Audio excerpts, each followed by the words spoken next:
Right now, we actually have round 6 getting seated for you.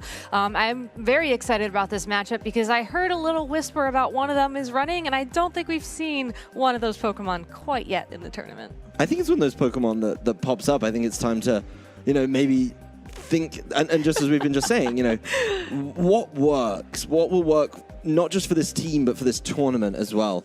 And there's usually those kind of adaptations where you can say, oh, okay, well, this doesn't usually work, but I'm expecting to run into, you're going to see Xerneas, you're going to see Incineroar every day. But if you're expecting a plethora of, I don't know, a Vettel, do you bring something that deals with a Vettel? And those are team building decisions that are certainly interesting when it comes to that. So I think we're sticking with our theme of bringing up those local players. I like it. I like it. Players should be getting ready pretty soon. So we will be resuming the action not too long. We've got Graham Amity versus Luke Ayula, both at 4-1. So definitely trying to make that final step. So this is a winning in then, isn't it? I mean, essentially, if you lose this game, you're knocked out of top cut contention. Yeah, it's going to be close. Graham, really good performances last year when we were over in Sydney. Remember some very lively performances from Graham and some interesting team choices in this one. And Luke, the Brisbane Regionals that took place over here, top 4 in those. So when it comes to locals, once again, we've got 2 players right at the top of that kind of local scene, trying to make sure they can hold on to the international championships for their region. Yeah, and while we wait for these trainers to get seated, I kind of want to cycle back on something that you said earlier, the Xerneas and Incineroar popularity. I actually was able to look at some stats from the tournament before the start of this round, and believe it or not, I believe Xerneas is the #1 Pokemon here at the tournament, and Incineroar is the #2 used Pokemon here. And color me shocked. I know, it's something that you gotta wonder that these trainers have prepared for, especially knowing that they're X and 1 going into round 6 here. And I wouldn't be surprised if we start seeing, especially in round 7 as well, some more spicy techs to maybe stop the Geomancy, stop the Intimidate, stop the Fake Out, stop all the things that those Pokemon do. Yeah, and I think that we saw Jinx with the Fake Out, maybe try and shut it down. That was pretty cool. It is interesting to see, do you respond to it with something they know about, or something they're going to look at it and have that moment's pause that then makes them think twice and back and forth. Don't forget, we're still on a timer in these tournaments. We are, yeah. So if you're causing your opponent to think and have those concerns, I wonder if you can get an advantage in that way. I don't know, but what I do know is we have the current Swiss standings here for you guys back at home. If you want to take a peek and figure out who is currently undefeated, looking at the board, I think we've seen most of these trainers on stream. Eduardo Cunha from Portugal, Jesse Beard, we saw him win last round. Liam Gilbert and James Bake are your 5-0s. And then going into 4-1, Gabriel Agati, Matthias Long, Megan Rattle, Luke Ueli. I'm sorry, I completely butchered that. We've got confirmation, Ueli. Thank you. You saved me. Coming in at number 8 right now on the board, Malcolm McKellar, Martin Larumbe, Graham Amdy, and Simon Consti. So all these names, I think, are trainers that we haven't quite seen on the international circuit quite yet. A lot of hometown heroes here on the board. Yeah, I mean, if you look through that top cut, it's not a cut yet, but the top portion, in the top part, you've definitely got Eduardo representing Portugal, James representing the USA. And then you look down the rest of the list, and it's pretty heavily favored to those more local players. So, even though they're in the bottom part of this roster, they're in the they're still in top the top 12. Yeah, top 12 out of the 100-odd players that we have here. So that's something that you should be proud of. Again, especially considering how long we've been here and how many rounds of Swiss we've played. That is a fantastic spot to be in. Yeah, no, I think you want to be in those kind of positions to see where you are going into it. Obviously, the first few rounds are really, really important. Oh, definitely. But then when you're still in the running in these last few rounds, it really, really racks on up. We are going to see our players on screen right now. Graham Amity on the left, always looking pretty excited to be here, having a good chuckle with the judges there. And Luke Uali over there on the right, also enjoying himself here today. Smiles all around from these trainers. I love to see that. They look like they're having a blast, but they haven't even started playing yet. Yeah, I mean, who wouldn't be having fun? You know, you're one win away from making top cut. Yeah. Your local internationals being able to represent your region as best as possible. So both these players vying for the win. Of course, you don't want to knock somebody from your own region out, but sometimes you've just got to do it and make them win the next one. That's going to be the only way for one of these players at the end of this set. Oof, and here we go into team preview shortly here. It looks like these trainers are ready to go and already seeing some surprises on Graham's side of the field. That is beautiful. Yeah, I mean, we do see them fervently taking notes, and I think in Luke's case, there's a couple of notes you really want to be taking on this one. Greninja and Crobat, the first two Pokemon in Graham's team, followed by Groudon Xerneas, a little more standard there, followed by Tapu Koko and Incineroar. Over on Luke's side, it is going to be a Landorus, Tapu Fini, Incineroar, Xerneas, Yveltal, and Amoonguss.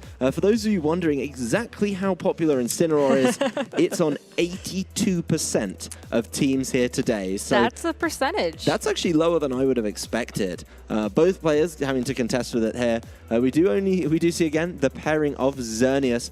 That made it onto 61% of the teams here today, wow, not too shabby. That's actually pretty low, though. I was also expecting that number to be a bit higher, but I think these trainers have definitely prepared for it. Going into Graham's team, something I want to bring up really quick is that Greninja. You know, we haven't seen it in the format in a while. It's a very fast Pokemon. It does have the protein ability, which means that it changes types based off of what kind of move it uses, which gives it access to that same type attack bonus from multiple things. So, you know, could go for something like a Sludge Bomb, deal some big damage to a Xerneas. Not going to see it yet on the field, though. Instead, it looks like Crobat is the poison-type Pokemon of choice for Graham. Yeah, and that's going to be paired up with a Xerneas. That's going to be facing down the Amoonguss and Yveltal from Luke. So we've got one half of the XY on each side, and then one distinctly supportive Pokemon. Be curious to see exactly what Crobat's moveset is. It's one of those Pokemon that has access to a whole heap of supporting moves when it wants them, but it can only bring a set amount. An offensive move could be important here. Xerneas going to be playing it safe, though. That's one thing Graham doesn't want to lose. With a Protect, Crobat immediately Super Fangs, one of its aggressive moves, bringing Amoonguss down to half as Yveltal just starts snarling. Wants to reduce that damage as soon as possible. A little bit of chip damage down on Crobat, not going to affect its damage output from Super Fang, as Amoonguss immediately clear smogs, trying to deal with the potential Geomancy, which he didn't get after the Protect. So a very interesting turn there from Luke, you know, going for the Snarl and the Clear Smog. Hypothetically, if that Xerneas didn't Protect, it would have, you know, gotten the special attack drop, potentially gotten the special attack boost from the Geomancy, and then lost all of those stats thanks to the Clear Smog. So I think Luke, rather than playing it super safe there, I think he was actually counting on one of these Pokemon being unable to attack this turn. Possibly that Amoonguss. You know, Yveltal usually doesn't like to hang around on the field when there's a Xerneas around unless it's already prepared for this situation. And I think Snarl is a good way for it to have done that. I think Luke was just going all in on Graham being comfortable enough to set up that Geomancy and then punishing him for it immediately. Crobat shows it's not just Super Fanging, it will immediately follow up with a Brave Bird. So that Amoonguss removed from play in this instance. No follow-up Clear Smogs here. Graham Xerneas in a really nice position right now. It will go for the Geomancy. Not going to be stopped from setting that up. Not going to be punished with a Clear Smog later in this turn. Pretty safe time for it to do so. We do get to see what Luke does with this Yveltal to try and fight back, but this game could go very quickly in Xerneas' favor. There are those boosts that we all know and love at this point.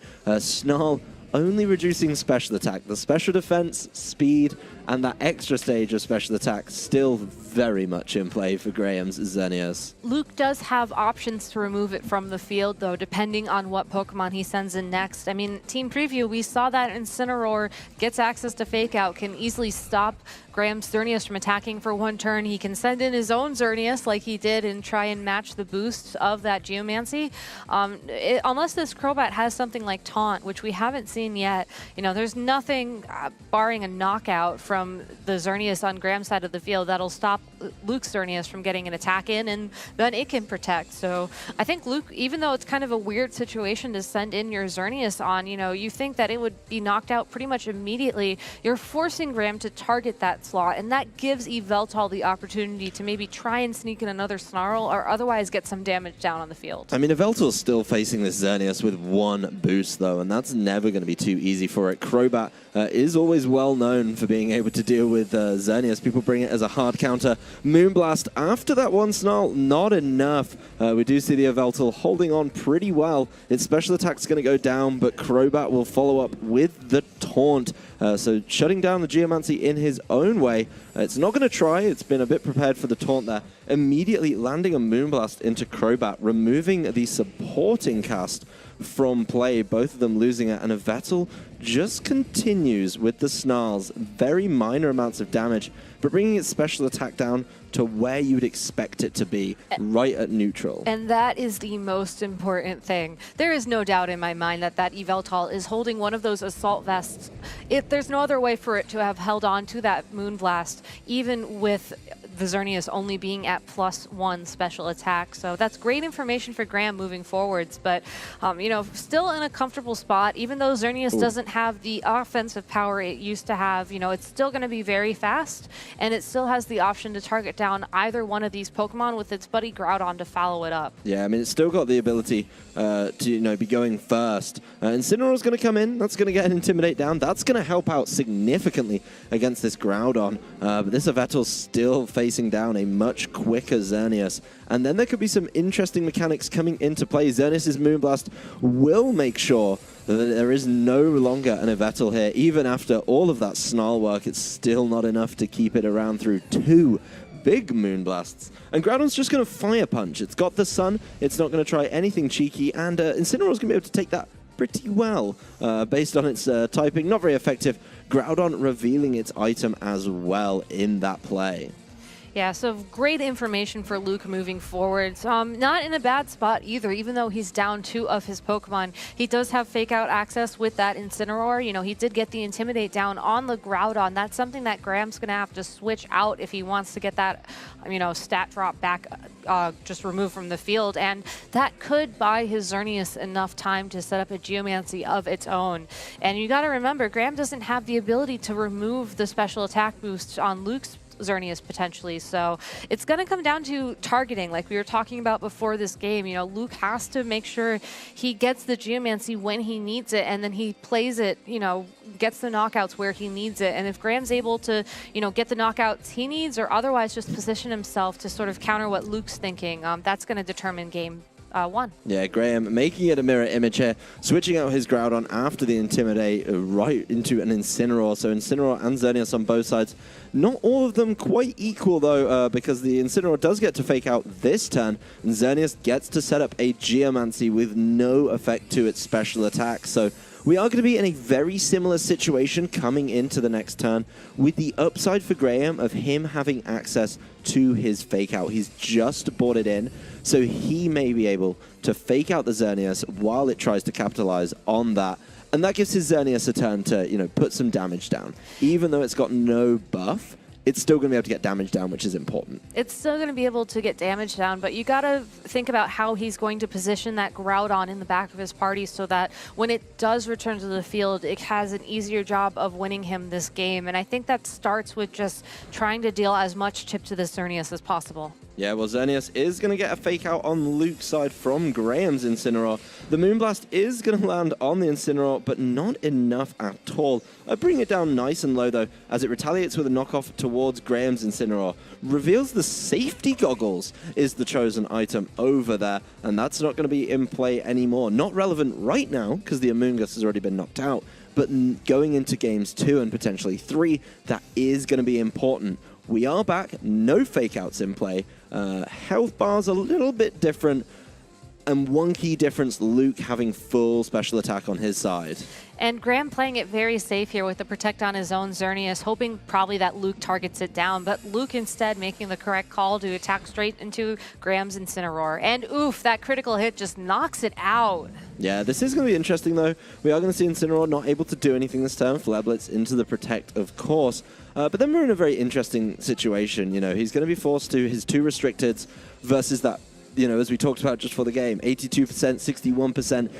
The most popular Pokemon around. Are they good enough to overcome the essential power of 2 restricteds? I mean, Groudon's not exactly a slouch. It's on about a quarter of people's teams here. But the health bars are a little, I'd argue, in Graham's favor here. The special attack drops over on Graham's side, though, are a significant problem, as we see here. Well, at least he got one from that Moonblast of his own, which might allow the Groudon to hold on through this Moonblast to go for a Precipice Blades, but then that just is going to have to hit its mark on both these targets. Yeah, Groudon takes it. The special attack drop making it much, much easier. Precipice Blades will land. It does get the knockout on Incineroar here, and the Xerneas clings on even after switching out, switching back in with the Intimidate. The Sunlight's gone, so Fire Punch not such a viable option here, and it's going to be really, really close. Graham, though, still has 2 Pokemon, 2 Lukes, 1 Xerneas, very much lower health than Graham's. Graham's Xerneas goes first anyway, and even after the drops, seals up the game. Yeah, and I think that's just really good positioning on Graham's part. You know, getting it down to 2 versus 1 against the Xerneas. We only saw the Moonblast from Luke Xerneas there. Could be an indication that it might not have access to something like a Dazzling Gleam, or maybe that was the move he was going for that last turn. Unfortunately, we won't know until Game 2, potentially even Game 3, but just really doing a good job of, even though he lost the special attack boost on his Xerneas early on in the game, knowing that the defense and the speed was all he really needed to keep that momentum going, and just doing a really good job of, you know, not dropping the momentum. You know, I think we were talking about that in that last round of Swiss, that it's very easy when you're running one of these very offensive teams, which is kind of what Graham was going for there, to just slow down and give your opponents an opening to start attacking. And Graham just did not let Luke get that opening. No, he did not. And I think from the, you know, the opening few turns, that Crobat actually provided a lot for Graham's team. It's a Pokemon that a lot of people have a lot of discussions about in, is it just a Xerneas answer? In this case, no. It just proved that it's also an Amoonguss answer. But, you know, there's a couple potential answers on Graham's team. The Incineroar with the safety goggles, also going to be good, not caught by Rage Powders or Spores. There's certainly an inclination, I think, if you're on Luke's side, to just not bother with Amoonguss. You've seen safety goggles, you've seen Crobat do a number on it. Why bring it again? Why not try and set it up with that, as he did in the back? You know, that traditional Xerneas and Incineroar combination. Maybe try and save that Yveltal for later, because, you know, the Snarls were good. They did slow Graham down, but it wasn't enough at that point. The problem he has, though, is he has to get that in before Graham sets up Geomancy, or else you're going to bring it in, and it's just too late at that point. Yeah, the one downside to running Assault Vest Yveltal is that you really have to get the timing perfect. And, you know, if Luke decides to lead that Yveltal, you know, hoping that, you know, the timing will be right for it to start, you know, getting those Snarls in to slow down Graham's Xerneas, and he leads something completely different, you know, that could be very costly. Well, we are going to see the mix-up. No Amoonguss in the lead this time. They're about to transition into the game here. Graham again on the left, Luke on the right. Yveltal is partnered up with the Incineroar now, so that fake-out pressure kind of there. Of course, Crobat not too concerned about it with its inner focus ability. The Intimidate's going down, not too concerning there either. But Graham, you know, may have to slow down a little bit. Not able to just Geomancy right off the bat, because, you know, if it does decide to Geomancy, it gets caught with fake-out and Snarl. The next turn, yes, it can try and hit the Yveltal, but then it gets snarled again, and he's right back where he was in game number 1. So, Protect coming through from Xerneas, playing it safe. Crobat once again super fanging. This time going after the restricted Pokemon. Really smart, I think, after knowing about that Assault Vest. Exactly. As the Snarl comes in, hits the Protect. Crobat taking a good amount of damage, not the bulkiest Pokemon of all time. But Graham just going for the knockoff immediately. Perfect targeting onto the Crobat there. Doesn't get the knockout, but it does get the knockoff of the Focus Sash, which wouldn't have been relevant anyway after the Snarl. Does mean Crobat's easier to knock out, though. Definitely, but more importantly, I think that Crobat did an amazing job of putting that Yveltal within knockout range for a Fairy-type attack from that Xerneas. You have to think back to Game 1, that Yveltal was able to hold on after the Geomancy boost, or excuse me, that Yveltal was able to hold on to after getting attacked by that Xerneas after the boost and get a Snarl in, and that was really what slowed Xerneas down the first time. So by already knocking out half of its health, I think Grams just made that whole matchup a lot easier for him moving forward. And now he's free to sort of switch around, get that fake out pressure to support the Xerneas moving forwards, and you know, maybe set up for another Xerneas win for him. Yeah, I mean, Xerneas here, not too bothered. It's just going to Geomancy. Not a problem. That's what Xerneas is well known to do. And the next turn as well, you know, he's going to be able to apply fake out pressure. Easy, fully charged with the Power Herb. You know, the Snarl coming back would be good. Definitely trying to slow it down is important here. But it really, can't protect. Yeah, I mean, apart from that, you know, what can this Incineroar do? Can Incineroar maybe do a little bit more? Yveltal trying to counteract the effects of the big old Geomancy there. Does get a connection on both, so nice special attack drops here. Really up to the Incineroar to try and do as much as possible. Going to save itself for later with a very smart U-turn. I do really like that play from Luke. You have to remember that in Game 1, we saw the Groudon on Graham's side of the field, and Incineroar, you know, can use that to its advantage later on in the game, using the Sun to boost those Flare Blitz and just give him more offensive power against Graham's Xerneas. So that U-turn not only saving the fake out for later, just giving himself that damage potential as well, which I really like. And, you know, switching into the Amoonguss as well. Amoonguss definitely threatens down that Xerneas with Clear Smog. You know, it has to watch out for that Incineroar, but Luke could always just switch his own Incineroar back in for that Yveltal, start getting some Intimidates down. I mean, he's given himself a lot of options here, and even though, you know, he definitely has to respect the threat of the Incineroar and the Xerneas on Graham's side of the field, if he's able to maneuver right, he should be all right. Yeah, I think, though, Graham has the option to just start being offensive here. He's got Incineroar. He kind of has to be. I mean, Xerneas is a no-brainer. You're attacking with that. There's no real reason not to at this juncture. But he has to try and get rid of that Amoonguss. That's so important right now. Yes, to be able to save the Yveltal right now. Getting the Incineroar in is good, because the Intimidate on the opposing Incineroar may be enough to help this Amoonguss out. But he's still going to be taking a lot of damage for his troubles on the way in. Xerneas does decide to protect this turn. Interesting with that Incineroar switch in, being able to capitalize next turn. As Incineroar's Flare Blitz will land, going over towards that Amoonguss. But after the Intimidate, just over half there with the Flare Blitz. Clear Smog, the target of choice right there. I think that Incineroar switching for Luke is going to be huge. Yeah, that was really well played. He needed that Intimidate there, and now that he has the fake out pressure as well, you know, he can stop Graham's Incineroar from attacking. He can stop the Xerneas from attacking this turn if he's worried about, you know, trying to connect the Clear Smog with it.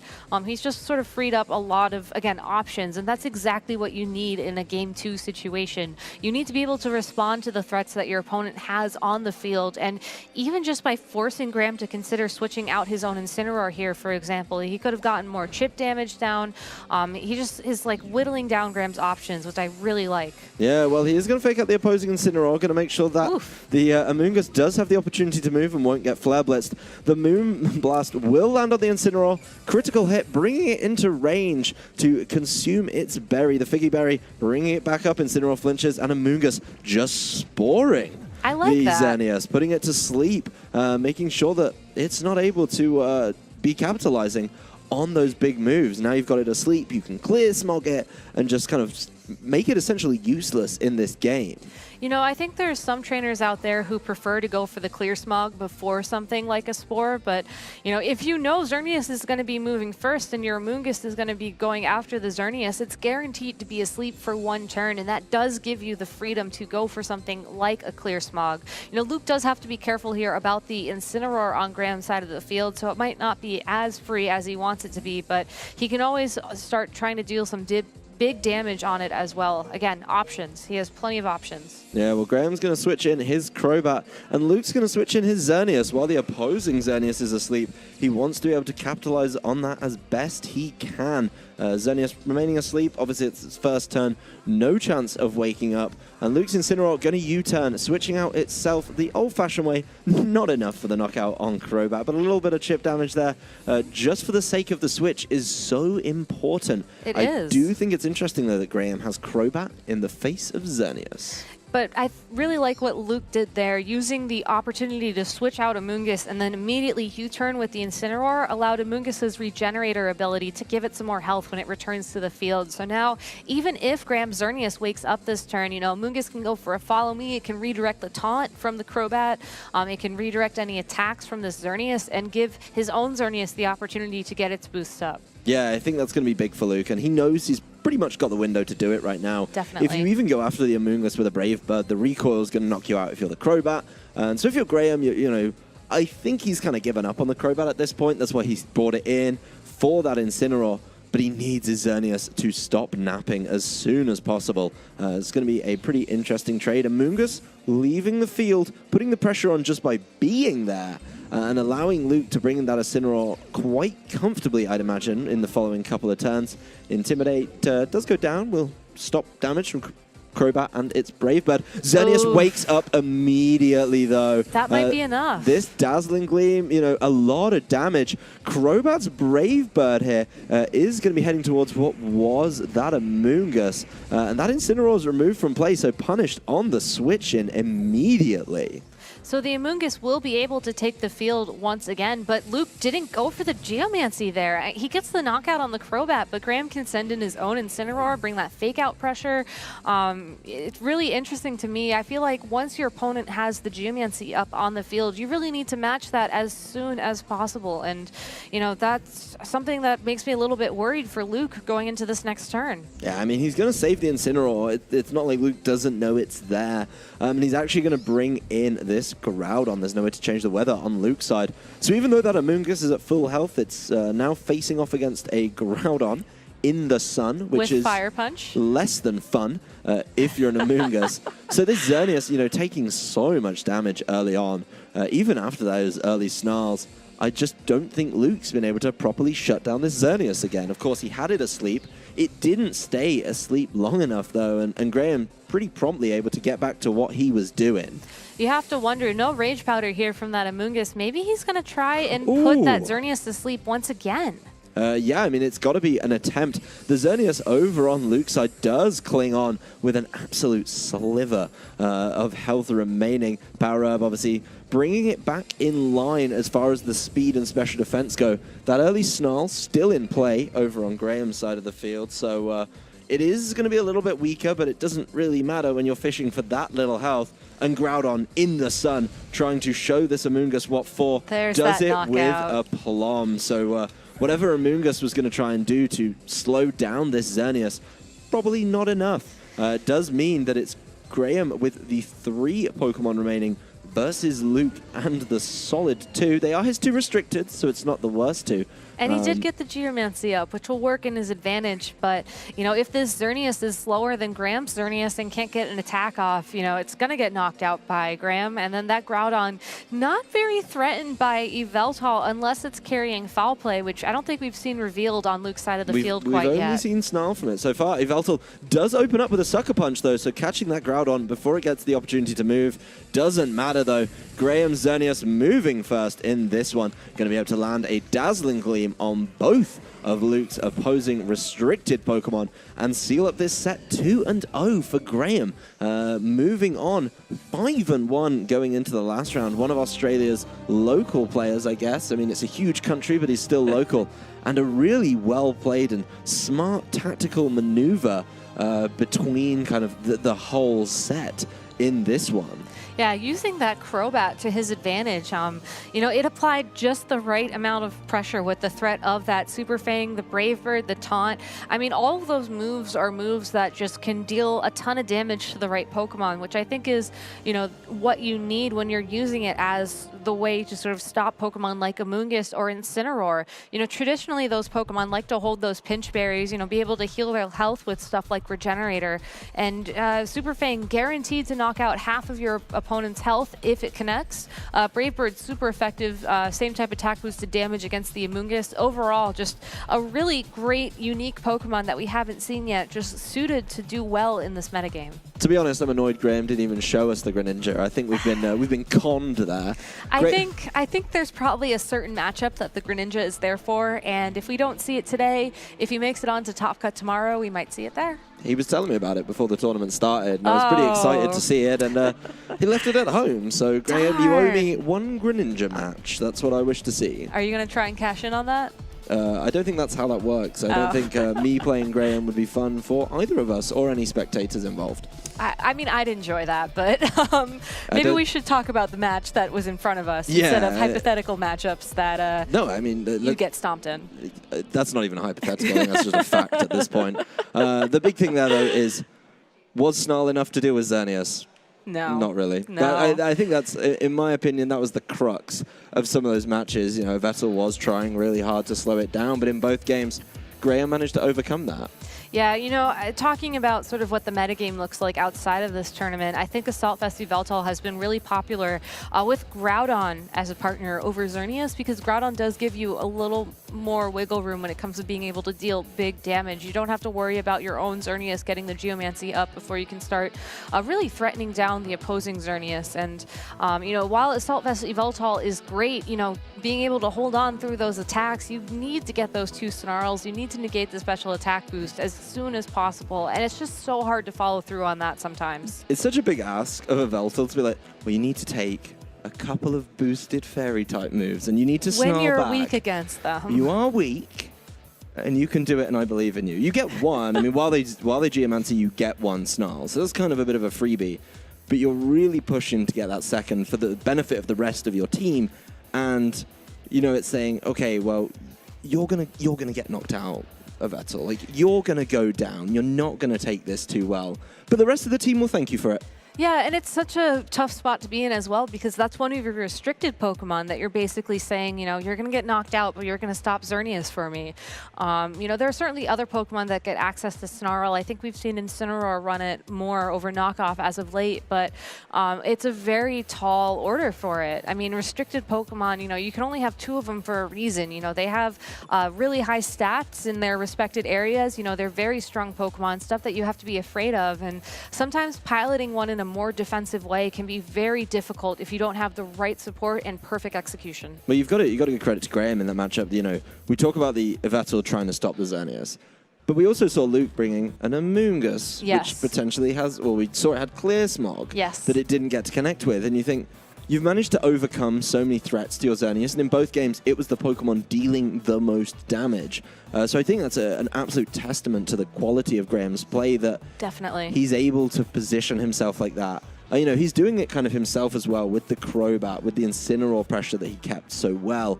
Really smart play, and I think that was, even though the teams were definitely predominantly standard, you know, based on what they bought, fantastic play, and it really came down to exactly how you execute the strategy. Yeah, I definitely agree there. And, you know, I really like how you brought up, too, how Graham was able to pilot around all the different answers that Luke had for Xerneas. I mean, if you were preparing for this tournament, you know, knowing that Xerneas is practically #1 on the usage board, definitely #1 in terms of restricted Pokemon, you need to have at least 1, 2, I would say I'd be comfortable with 3 ways to sort of handle it, because you know you're going to run it into it that often, and you can't always count on, you know, plan A or plan B to succeed. It's very hard to sort of maneuver around that. Well, that's why I actually really like the inclusion of Crobat on Graham's team, because not only does it answer opposing Xerneas with a fast taunt, but it also kind of answers some of people's responses to Xerneas themselves. So as we saw,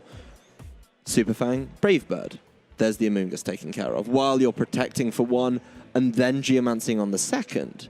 You know, we saw it in a couple of instances, Super Fang, and then you've got the Geomancy up anyway, and you can then capitalize off that. You Super Fang, you don't activate the berries, so you're kind of, you avoid that window where your opponent gets to respond and say, okay, I can take a Moonblast, recover it up, and I think the Crobat was a lot more valuable than a lot of people could give it credit for. You know, over the course of the tournament, it'd be interesting to know what all does it do? Does it tailwind as well? Does it... It's just got so many options. It does, and you know, what better person to talk about Crobat's many usage in this tournament than Graham himself. We have him ready for an interview, so please, Lou, take it away. Hello, Pokemon trainers. I am joined by the winner of that thrilling set, Graham. How are you feeling right now? That was very intense to watch. Yeah, I'm feeling so good. You know, one more win till top cut.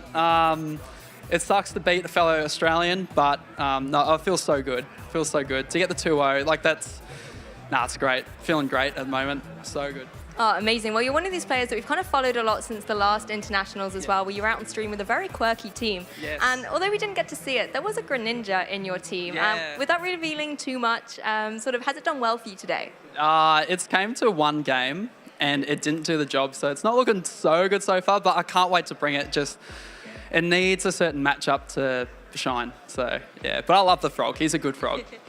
Yeah, well, hopefully, you know, we'll be able to see him at some point, whether it's with you or someone else. But one Pokemon that doesn't always need a particular matchup is that Xerneas. And that was a Pokemon that put in a lot of work for you, and obviously it's quite a scary Pokemon to face. What were your thoughts going through that set with your Xerneas and everything like that? Oh, a bit of click and hope, I think. I don't know. I don't know what I was doing. I just clicked some buttons that worked out. Nah. Well, you clicked the right buttons. I clicked the right ones. Yeah, you certainly did. And, you know, with your team, having spoken to you before this tournament as well, I think your team's gone through a few different renditions and you've kind of picked a few different quirky Pokemon. Yeah. How did you finally come down to these 6 you brought today? Oh, gosh, well, it's similar to my Brisbane Regionals team in Sun Series. And I liked it, but I needed that frog to join the team and ditch the Sableye, and it's pulling through. So, look, I've always liked Zerndon. Like, Groudon hits the mons that hit Xerneas well, so I've always thought like that can pair well with Xerneas. But everything else in the team kind of like just supports Xerneas and Groudon just from other restricteds and other common Pokemon. So it's so far it's going not too bad, apart from round 1. But yeah, that's what I've come to so far for the 6. Amazing. Like you said, there's only sort of one more round to go, and you've definitely got a lot of fans here in the audience. You're very well liked here in Australia. Is there anyone you'd like to just give a shout out to while you're here? Big shout out to the Brisbane Buzzwoles. Yeah, stay swole for the high roll. Oh, look, there's heaps here. I mean, like my brother's here with me, Paul Amity, the Mastodon.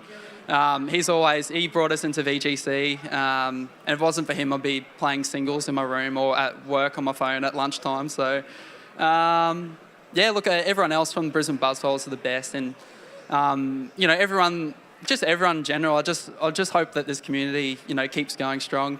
I love the game; it's good fun. But yeah, that's about it. Oh, amazing. Well, huge congratulations on that amazing win. Rest up for your final round, and don't go anywhere, trainers. We're going to take a short break, and then we'll be back.